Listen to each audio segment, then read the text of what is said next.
discuss Humble Bundles and the Humble Choice subscription. If you are unaware, what this is the Humble Bundle website allows you to pay a monthly subscription for $12 a month, or if you pay for like a year in advance, it's more like 10 or 11 or something, and you get access to 10 to 12 games every month.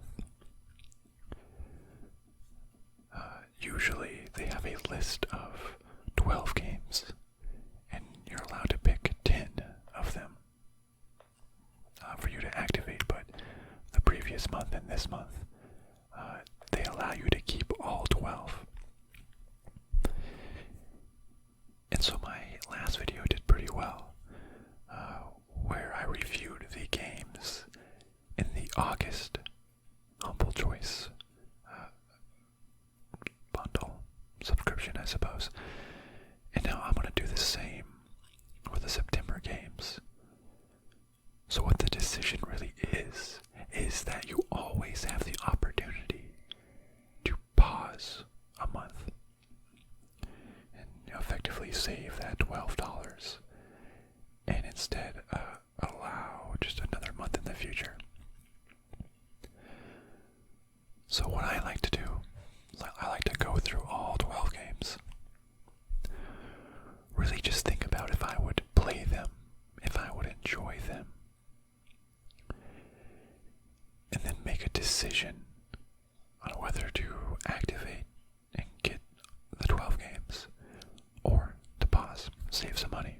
And as I said in the last video, this is something that I would do every time that the new grouping of games was released, which is the first Friday of each new month.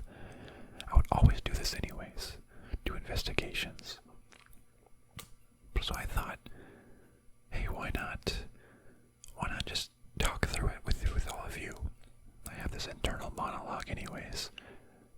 Let's make it external. Let's have fun with it.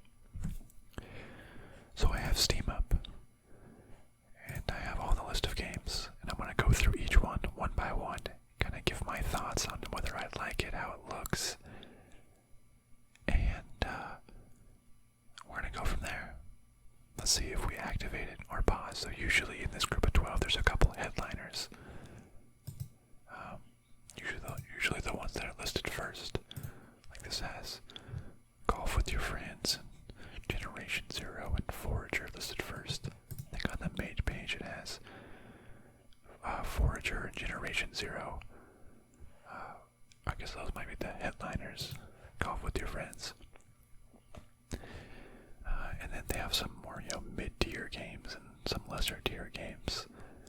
So sometimes if you already own a headliner or two, it's not quite worth $12 for everything else. But in this case, I don't believe I own any of these games, so this is going to be interesting to look into. Will this be worth $12? So I have the list of games right here, and I'm going to look into it. So why don't we get started by looking into Forager. Let's see. Usually retails for $12. I don't want videos to autoplay. So what is this? It's a open world survival craft. It says Forager is a 2D open world game inspired by exploration, farming, and crafting games such as Stardew Valley, Terraria, and Zelda. Gather, collect, and manage resources, craft useful items and structures, build and grow a base out of nothing, buy land to expand and explore, level up and learn new skills, abilities, and blueprints, solve puzzles, find secrets, and raid dungeons. Achieve anything you want. The choice is yours. You set your own goals to work towards.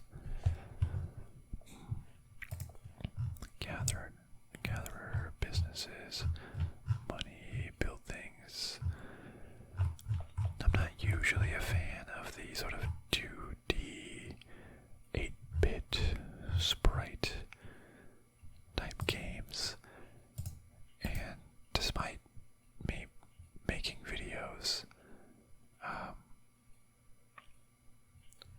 hard because I don't think I'm the most creative person. Like in Minecraft, I don't have just the vision to build something crazy and unique. I like having goals to work towards. So a game that says I create my own goals, I'm like, okay, well, what's the point of this game? And then I like feelings of accomplishment, I think is how I would phrase that. Because that's the point of games, to feel like I actually accomplished something in my life. And, I've played a little bit of Stardew Valley, and it was fine, same sort of thing. Never played Terraria. Would you play this? Never in my life have I played a Zelda game. Whoa, I know, right? That sounds terrible. I was gonna say I never had a Nintendo system, but I did have a Nintendo 64, but I was a kid, and for whatever reason, the only games I would ever get with it were like third-party games. Like, I remember having a Star Wars like pod racer game and like was it a Tony Hawk game? I don't know, just never had like the actual Nintendo characters game. But Forager, I mean, a lot of people would like this. Survival games I'm not huge into as well. This is a big game, but it's $12, right? This game on its own is as much as this bundle costs, so that's pretty nice. These bundles are a very good deal most of the time. Originally $20 actually.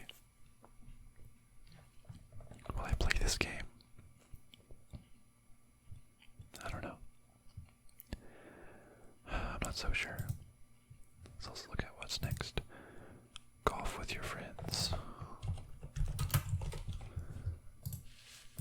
Let's open stuff in new tab so I can come back to it later.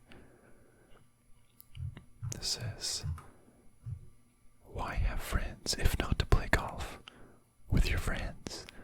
Nothing is out of bounds as you take on courses filled with fast-paced, exciting, simultaneous mini-golf for up to 12 players. 12-player, multiplayer, themed mini-golf. The different power-ups, different game modes, level editors. Probably wouldn't level itemize, what? Edit my own levels. I was my brain confusing editor and customizations. I said itemize. I like it. Unlockable skins, hats, and trails for your balls. The games has science gone too far with hats in video games? Now, I don't play a lot of multiplayer games, but one of my friends has this game, and he's been saying that I should get it to play with him. And I was kind of like, man, I don't know. And look, here it is. In fact, he sent me a message like, God damn it, WTF, I just bought this game. And now it's an humble model, Raggle Fraggle. The Yosemite Sam noises.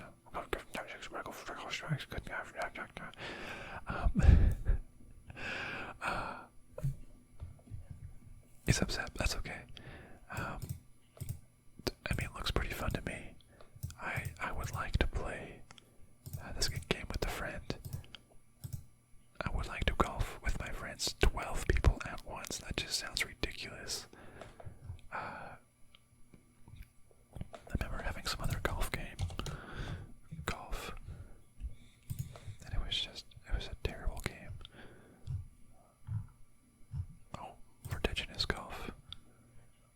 It was just so glitchy and laggy and just not good at all. But this one, go back, 87-89% positive reviews. That's really good. I think that one is definitely in the positive section. Okay, Strange Brigade. Okay, Strange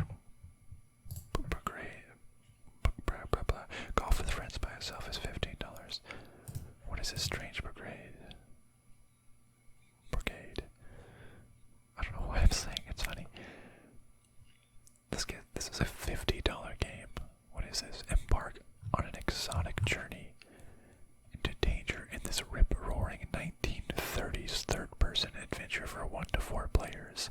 Encounter pulse-pounding action, treacherous traps, and tales of daring do. What the heck?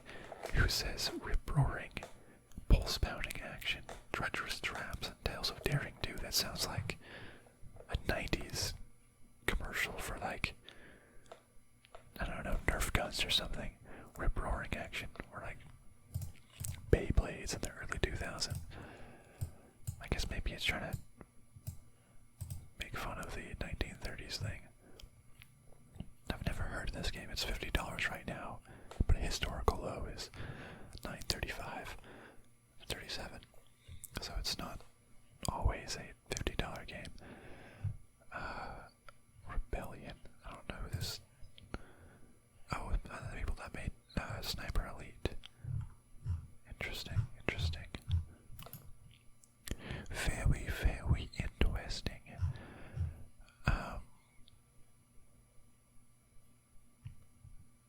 Wonderfully exaggerated English alliteration of his narrator. Okay, so it's kind of meant to be somewhat cheesy is what it sounds like.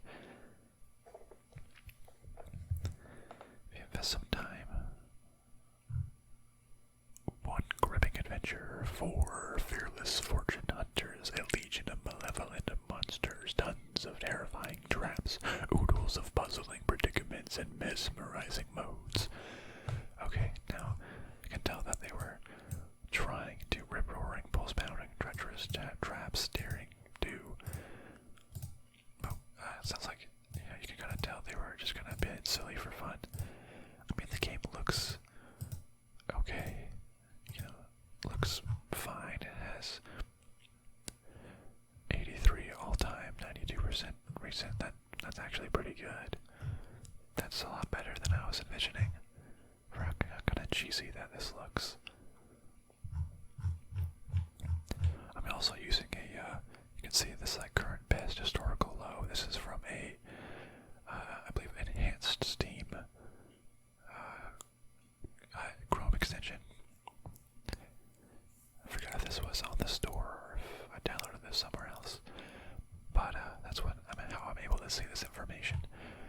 Well, I mean, this seems interesting. Would I actually play it? Maybe not, because just going to my my profile here, I have 1,420 games. So a game really has to stand out to be one that I end up playing. Augmented Steam, that's what it's called. I mean, I think this is good. It's a positive. When I play it, not as sure. Let's see what's next. Lethal League plays. Lethal League. Oh, I apparently have the first Lethal League. Never played it though. I buy way too many bundles on Humble Bundle and other things. I just get a ton of stuff that I never end up playing. Lethal League plays.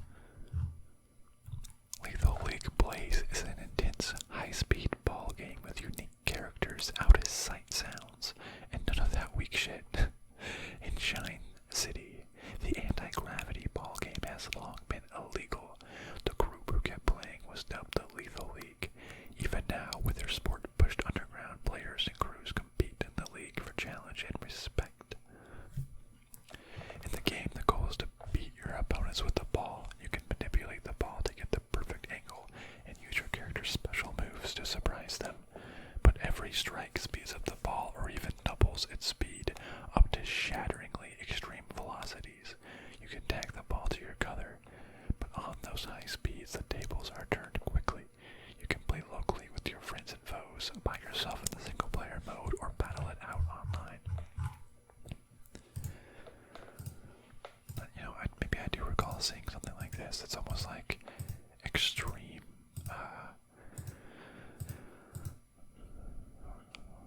racquetball. Just kind of just bouncing all over. No volume. I said no volume. I said, no volume. Okay, it's gonna be muted anyways.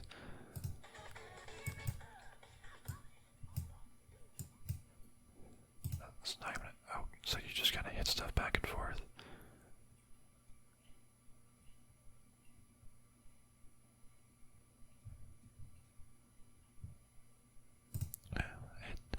Well, that's 95 and 96%. That's really, really good reviews. Hit things back and forth. I mean, it has great reviews. It's $20 by itself.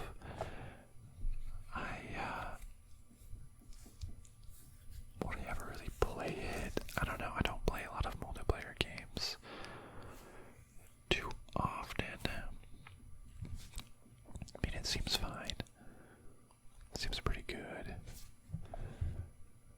A fun multiplayer game. Would I ever get around to playing it? You know, I'm not sure. Let's move on to Generation Zero. This was kind of one of the headliners. Is it just me, or does that the guy on the cover of Generation Zero look like the dude from Queer Eye? I don't know, maybe it's just me. Alright. Oops, I did. Strange Brigade Lethal League. Let's look up Generation Zero.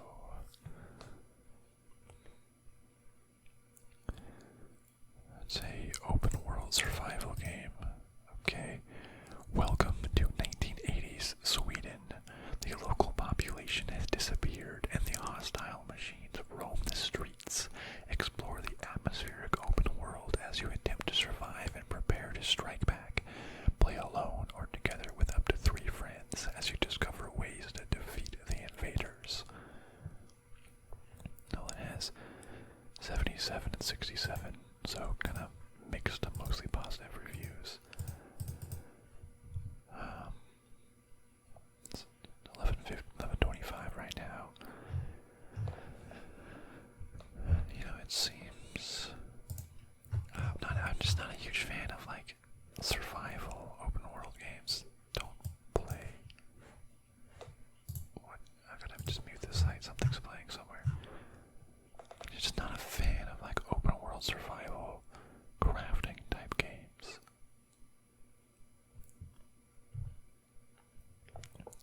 There's like so many survival crafting games, it's insane.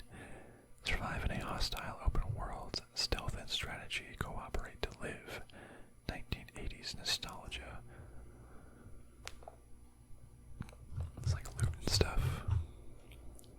I don't really know what 1980s Sweden was like. It's a little bit foreign to me. But it makes for a good looking atmosphere though. I mean,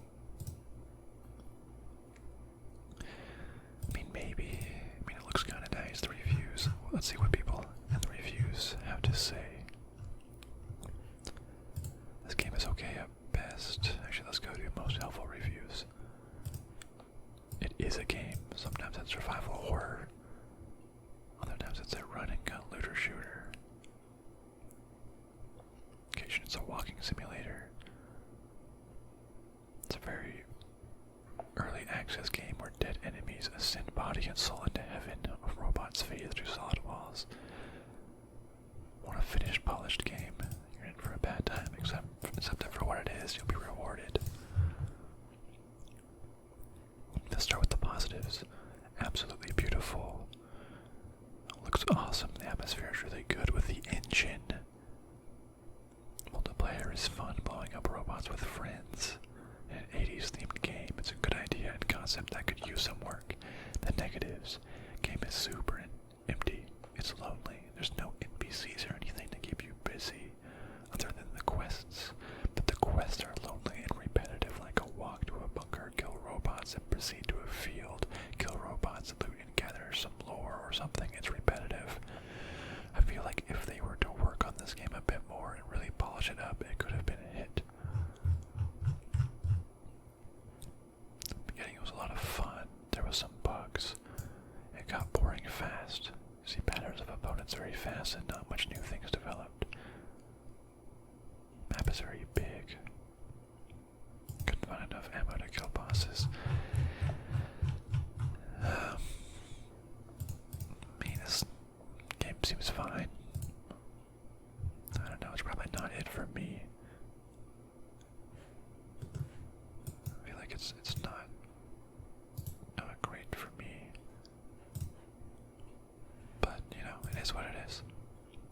let's see what's next.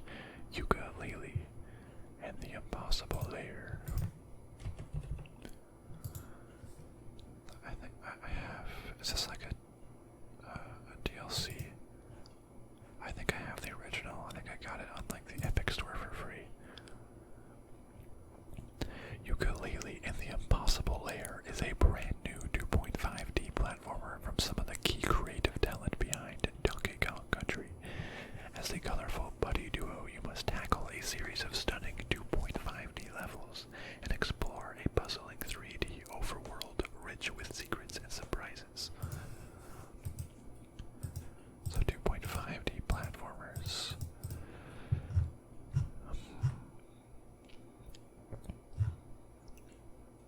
Yooka-Laylee Return. This is kind of just like basically Banjo-Kazooie, but you know, different for copyright reasons. I never played Banjo-Kazooie or Yooka-Laylee, the first one. That's 90 and 91% positive reviews. You know, that's pretty good. Wonder why the first one had 2,000 reviews. This one only has 300. This first one looks full 3D. I don't know why the next one was 2.5D.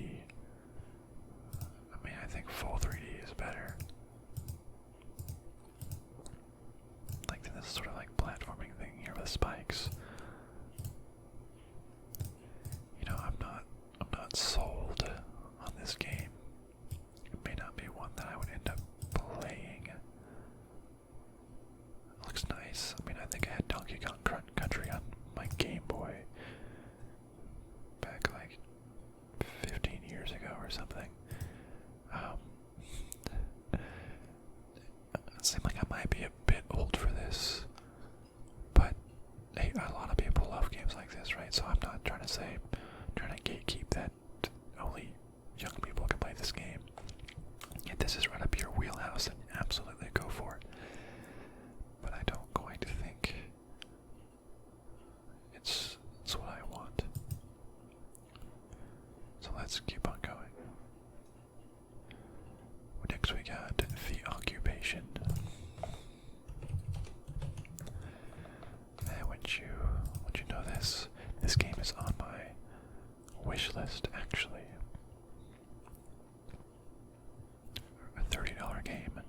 The Occupation is a fixed-time investigative thriller set in northwest England on Saturday, 24th October, 1987.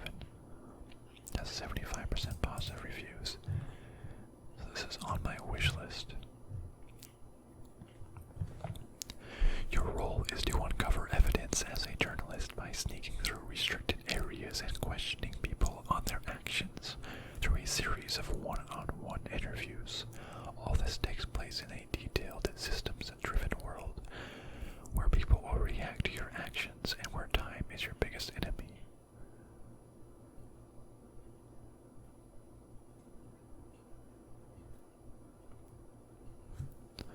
So every minute in the game is a real world minute, and the occupation is played over a fixed time length, so make sure your actions count. The world is open for you to explore, and it's your choice what threads you find interesting and wish to follow. Security guards will be around to monitor your activity. Whether you choose to break into an office through a window, find an ID card, or pull the power to the room, we designed the world to accommodate your choice. I mean, this sounds very interesting to me. Buggy but fun as heck. Most gripping and play it all at once kind of game. Short and sweet and bitter and sad and triumphant all wrapped up into one game. So much replayability, even though the story is very linear. With all confidence, this game surprised me even after my second playthrough. The story is well written, graphics are well crafted, surprisingly polished AA, feels immersive.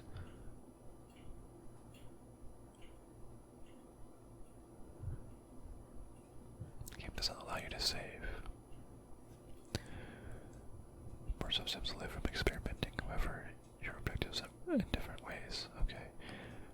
A timer pressuring you to solve these objectives in a limited time frame.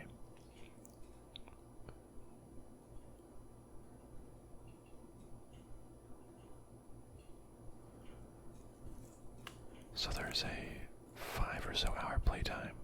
The game informs you, so it saves between 4 segments. So you kind of have to be prepared. So it seems like a lot of people are cautiously recommending it. I think it's a cool idea. You can kind of do things however you want, and potentially it has some replayability here. It wasn't my wish list, but to be fair, I wish list almost any single game that slightly piques my interest. I have 350 plus games on my wish list. So take that with a grain of salt. But it looks pretty cool. Figure out how to do things in different ways. I mean, this sounds fun to me. That game sounds fun to me. I wonder if it would make for some cool ASMR videos. Alright, Catherine, classic. This game is also on my wish list. Its developer is Atlas, the same developer behind the Persona series, so it should be pretty good. Catherine, a tale of love, betrayal, and the terror of commitment. Experience a mature action-adventure puzzle game unlike any other from the makers of the Persona series. See, now enhanced for PC in all of its classic glory. Is love over? Climb to the top or die trying. I've had like no idea what this game is about. Like, look at the screenshot. It's like a goat with that ram head. What the heck? So like I've seen, you know, I'm a fan of like some JRPGs, and like anime stuff. So like I see this and I'm like, okay, right, you know, anime. And then I see gameplay and it's like climbing these blocks. I'm like, what the heck's going on? Then there's like, what the heck is this demon baby? Like, what's going on? So I'm so confused of what this game is about. I mean, the anime sections look well. Gameplay, I'm really confused about. 85%, 88%. I remember it being a sort of a cult classic. Whenever it was first released, and this is like the remastered edition, I guess. Enhanced for PC. I don't think it was on PC before. So it's some sort of puzzle game. Experience the pleasures and horrors of love as Vincent, a man with a hard choice to make. Marry his longtime girlfriend Catherine with a K, or move on to the incredible blonde he just woke up next to named Catherine with a C. Make it the wrong choice and you could end up dead. Huh. All I know is that Atlas, making the Persona games, know how to make a really good game. And really just wacky and off the wall, and like you don't know what to expect type of game. Very good story and characters is what I usually find. So while I am so confused about this gameplay and what this game is actually about, I think I would give this a benefit of a doubt of a game I would possibly play. Move on to Vampire the Masquerade, Coteries of New York. Coteries. Won't you look at that? A third game in a row that is on my wish list. Vampire the Masquerade, Coteries of New York is a narrative experience set in the rich universe of Vampire the Masquerade 5th edition. It presents the struggle for power between two vampire factions, the Camarilla and the Anarchs, bathed in the night lights of the Big Apple. So I haven't played the original Vampire the Masquerade Bloodlines. I know that there is a second coming out as well, but it's a game that I've always wanted to play, and I definitely like the aesthetics of all of them. You know, and I am a big fan of like visual novels, interactive fiction. There's definitely no problem for me just doing a completely narrative game, which I like. It has 65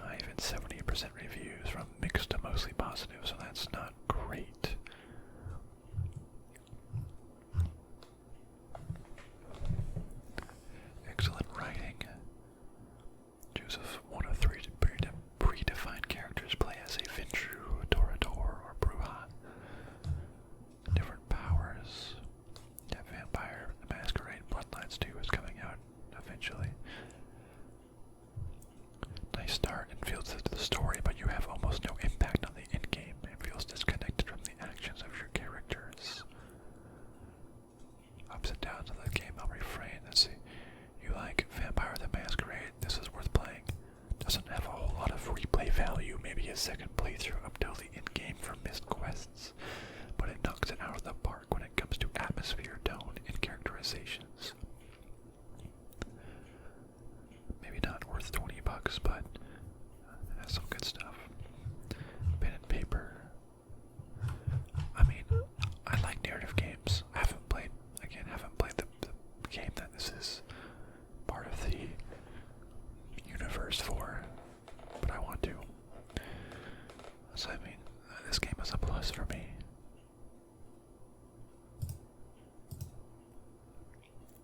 Yeah. Not great reviews, but a plus for me. Then we got the Shapeshifting Detectives. What is that? The Shapeshifting Detective. Oh yeah, just one detective. Oh, it's a FMV. What's that stand for again? Fancy movie video. That's not what it stands for. But that's when it's like real, not animated. It's like real people. Interesting. The Shape-Shifting Detective is a supernatural murder mystery FMV game where you play as a detective who can shapeshift into other characters, allowing you to unlock secret conversations and private encounters. Sounds kind of like an invasion of privacy. Who has a 91 to 79? Okay, that's kind of all over the place. But mostly positive to very positive. That's good. Dr. Shaw is dead, and the prime suspects are 3 tarot readers with the uncanny ability to predict murder or commit it. It's your job to find out what else they know, but they won't reveal their dark secrets to just anyone. Luckily, you can be anyone you want to be, even the next victim. The game features more than 1,600 full HD video responses, a simple questioning interface with a unique delete mechanic, and a randomly chosen murderer at the start of the game, developed by the world record-breaking makers of the infectious madness of Dr. Decker. Oh, that's cool. A randomly chosen murderer at the start of the game. That's really cool that you won't know. But I wonder if that impacts the story as well, because there won't be like subtle hints towards this particular person. You won't think, but you know, I don't know. We'll have to see. I mean, it looks pretty cool. Really interesting to see games that are basically like small movies.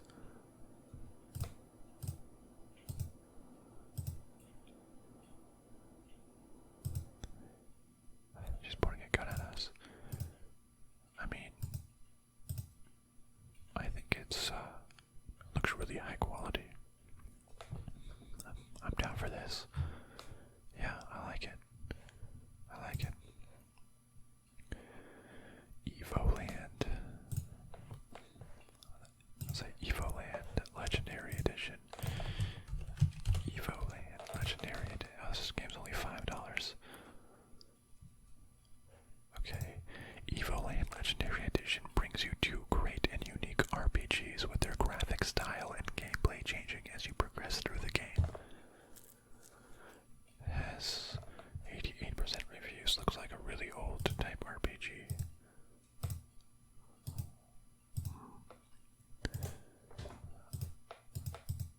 Interesting.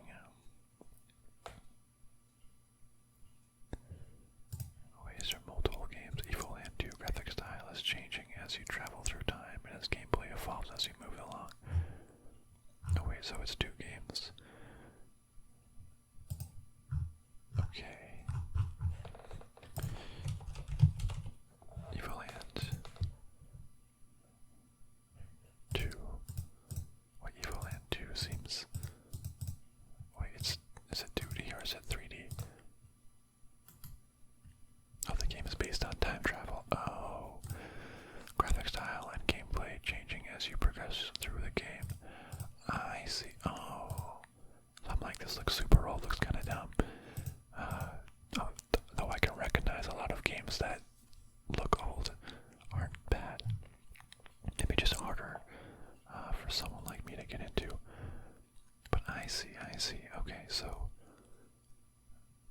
That's interesting. As you level up, the game physically upgrades.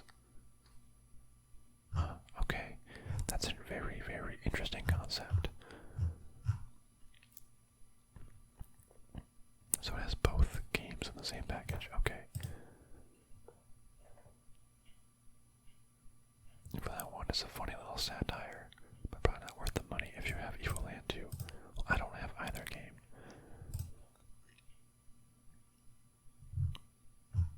That's really interesting. You know, it's an interesting concept. Pretty good reviews. Would I play it? You know, I'm not sure, but it seems interesting. That's what I can say about it. Interesting. I usually also have this website, How Long to Beat, up as well. How long does it take Evoland? 25 hours. It's a pretty decently long game. So I usually have that as well. How Long to Beat up, just so I can kind of get an idea of how long a game takes. Of course, recognizing that, you know, a game that's really short doesn't mean that it's bad or not worth the money. And also recognizing, and I've experienced this in the past too, that just because a game is long doesn't mean that it's worth it. I've had plenty of games that were honestly too long, and I had less fun with them because it just kept dragging on. 25 hours seems like it might drag on a little bit. It just depends on the game, really. But, yeah, that's a really interesting concept. It's only $5 right now, but, you know, or potentially part of multiple games for 12. In the last game, Fun with Ragdolls, the game.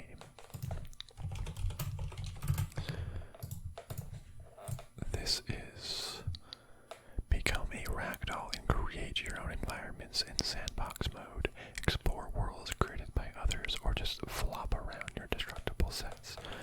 Fun with Ragdolls, the game lets you enjoy everything you love about ragdolls. That's this game assuming I have a deep connection to ragdolls. Action, simulation, indie, sandbox. I'm not a huge fan of sandbox games. Mostly because you have to, like, rely on other people to build your content for you. Because I'm not, as I've mentioned, I'm not really going to be creating things. But, and like, I wonder sometimes with these sandbox games, how much the creator actually makes. Of course, they make the physics system and a lot of stuff, but I would want the creator to have, you know, good levels and good designs in there. Not just have everything created by other players. Kind of just saying, hey, I made this, now you guys make the rest of my content for me. Fun with ragdolls. I don't know, it looks okay, just flopping around. Seems like it's a multiplayer game. Cannons, black holes, giant fans, ragdolls, mines, lasers, car. What's the point of the game? Do what a ragdoll is meant to do. Flop, fall, or crash onto things. Don't be nervous. And this probably seems like, to me, maybe one of the weakest games in the lineup. Just not... doesn't seem like something I would play. Like, what's the point? They have so many games. My goodness, I have so many games. So it has to be something fun. Like, for example, in the last humble choice, which I had this whole video when I talked through, when I picked certain games, I haven't actually played any of them yet. I've been just playing other games. So it always happens. I'm like, oh yes, I want all these games. I don't end up playing most of them anyways. So I want to play Call of Cthulhu. That might be my next game. Though I believe when I was making this video, originally I got it confused with The Sinking City, another basically the same game. But I still want to play that. But see, like, a month goes by, I grab 10 to 12 games. I don't really play them,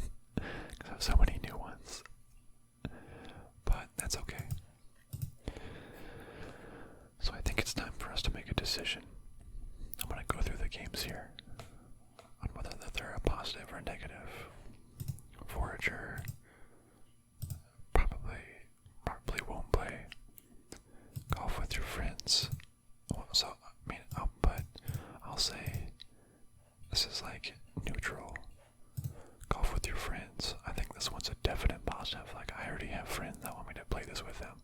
So definite positive.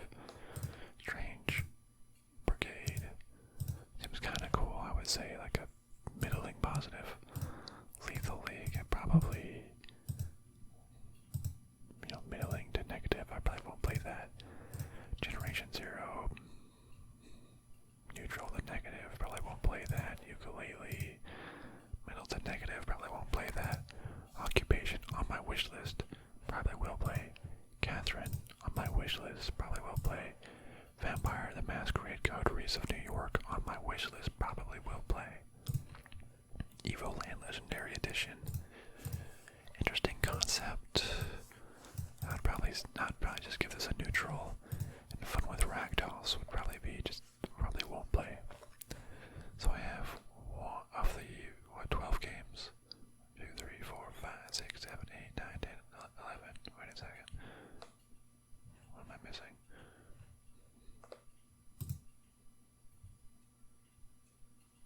Of the Shapeshifting Detective.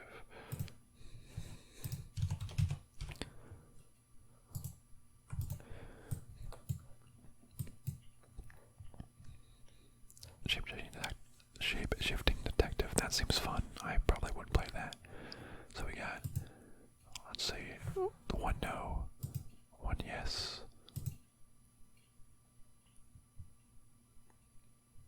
Realistically, probably a no. No, no, no, no. Yes, yes, yes. So wait, yeah, that's, sorry, let me say this out loud. Forager, probably not. Golf with your friends, yes. Strange Brigand, probably not. Lethal League, no. Generation Zero, no. Yooka-Laylee, no. Occupation, yes. Catherine, classic, yes. Vampire the Masquerades, yes. Shapeshifting Detective, yes. Evoland, probably not. Fun with Ragdolls, no. So that's 1, 2, 3, 4. I got 5 games that are yes, and 1, 2, 3, I mean 7, but 1, 2, 3, 4, 5, 6, 4, 5, 6, 7, 8, 9, 10, 11, 12. Am I doing math wrong?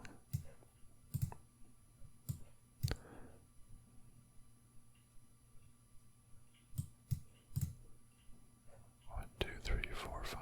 Oh, yeah, 1, 2, 3, 4, 5, 6, 7. Yeah. 5 yeses, 7 no's. So, I mean, that sounds like it's a no then, right? Well, I mean, let's look at the games. Golf with your friends. It's $15 right now. Occupation, $30. Catherine, $20. Vampire the Masquerade, $20. Shapeshifting Detective, $7.68. So I mean, 15 plus 30, 45, plus 20, 65, plus 20, 85, plus 750, 92.50 for $12. Probably won't play these other games, but I don't have them, so might as well add them to my collection. I think this one kind of all along was going to be a yes, because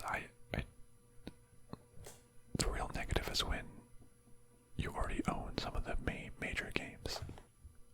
In this case, I don't own any of them, so it's just all net new games, which is really nice. And it had multiple games, 1, 2, 3, 4 games that were on my wish list already, which, that's a lot. Lots of times it's games that I've never heard of before, and I'm just getting for the first time and hearing about them for the first time. But having 4 or 5 solid games, that's pretty good. And I can always give away some of the ones that I don't want on my Discord as well, so shout out to my Discord. I hold contests for free games sometimes, so please look in the link below in the description to join my Discord and have a chance to get free games. You would be a very cool person if you